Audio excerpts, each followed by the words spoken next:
Emma et Pierre avaient choisi l'Europe comme première destination de leur tour du monde. Ils avaient atterri dans une ville emblématique, Paris, la ville lumière. La découverte de l'Europe allait être le début de leur aventure épique.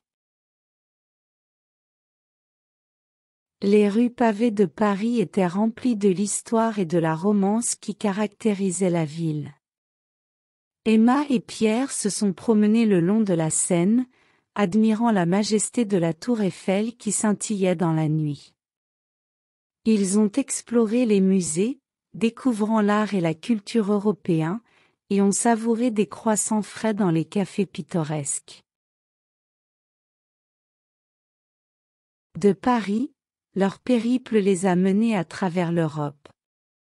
Ils ont visité Rome et sont émerveillés devant les ruines antiques du Colisée, ont goûté aux pâtes italiennes dans de charmants restaurants de Trastevere, et ont jeté des pièces dans la fontaine de Trévi.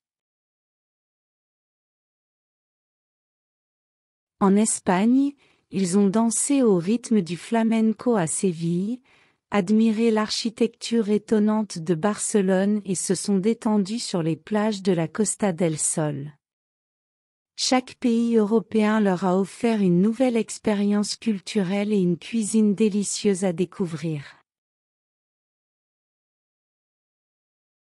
Mais voyager en Europe n'était pas sans défi.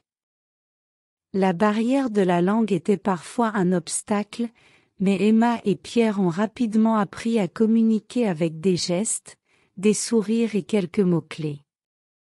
Ils ont également dû s'adapter aux différences culturelles et aux foules touristiques. Cependant, ce sont ces défis qui ont rendu leur voyage en Europe encore plus mémorable. Ils ont rencontré des habitants chaleureux qui les ont aidés à trouver leur chemin et à comprendre la culture locale.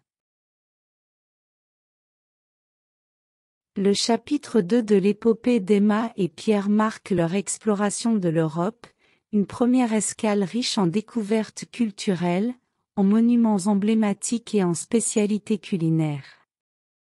Les chapitres suivants les emmèneront à la découverte d'autres continents et de nouvelles aventures.